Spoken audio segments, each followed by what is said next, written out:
Media ने भी नहीं उठाई, कुछ एनडीटीवी वगैरह को छोड़कर।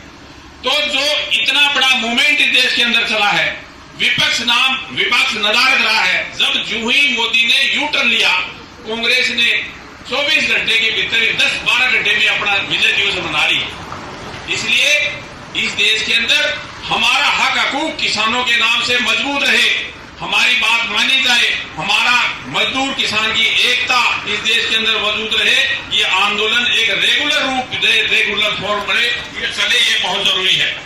ये लोग अपने मुंह से कहते हैं भारत माता की जय, बड़े मुंह से राष्ट्रवादी कहते हैं हम भारत माता की जय। मैंने इनसे पूछो, अपनी माँ को कोई बेचता है बाजार में?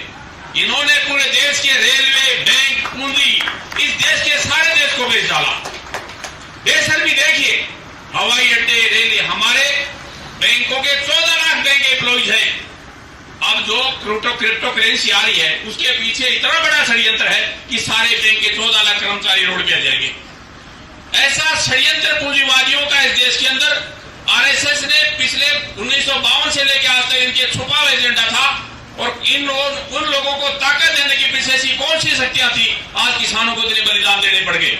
इसलिए हमारे बुद्धिजीवी किसान, इस देश की जमीन से पैदा हुआ खून पसीना का जो दिमाग में जो अनुभव है, भगत सिंह के पसीने से लेकर ऑनवर्ड्स जितने भी शहादत देश के अंदर हुई है, उनको संजो के एक संतुलित कमेटी बने, इस देश में ऐसा एक नेटवर्क, एक यूनियन बने कि ऐसे आंदोलन करने के में बार बार जरूरत नहीं पड़े।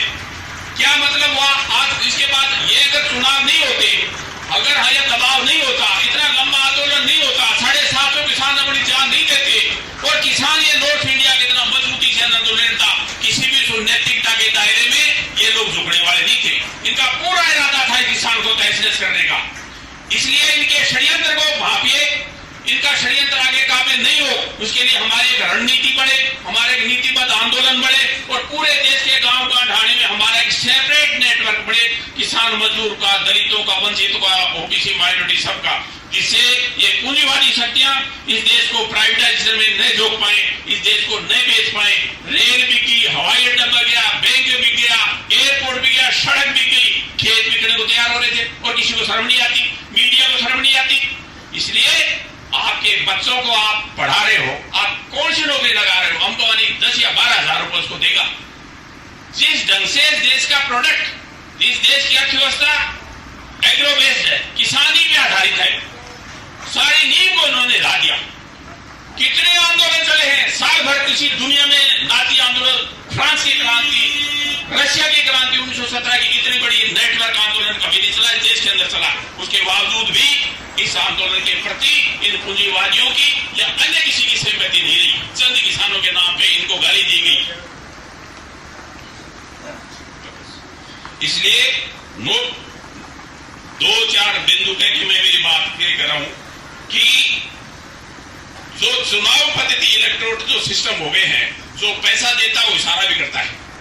जिन लोगों ने आरएसएस के आइडियोलॉजी को पैसा दिया है, उन्होंने मोदी वर्ग को इशारा किया है कि कहां से पैसा वसूलना है, और देश की जो इकोनॉमी का जो सत्यानाश कर रहे हैं, ये पूंजीवादी लोगों ने उसे सत्र रह के अपने मजबूती से इस पूंजीवादी आइडियोलॉजी को, संविधान में पूंजीवाद का जिक्र कहीं नहीं है। सोशल कैपिटलिस्ट वर्ड है प्रिंबल में, संविधान के छोड़कर पूंजीवादी एजेंडा इस देश के अंदर सौंपा जा रहा है। इसलिए संविधान मजबूत रहे, किसान आंदोलन मजबूत रहे, और निजीकरण देश में नहीं आए। इस देश के बाबा अम्बेडकर, छोटू राम जी, इनका जो दिया हुआ विरासत हमारे देश के अंदर सामाजिक न्याय की है, आर्थिक न्याय की है, राजनीतिक न्याय की है, जो जन आंदोलन देश के अंदर चले हुए हैं, उन आंदोलन के बहुत मजबूत ये किसान आंदोलन एक मिसाल दी है। इस किसानों को बार बार सलाम और बार बार जय भीम, जय इंडिया। बहुत बहुत धन्यवाद। और अगले वक्ता के रूप में मिल गया मौका।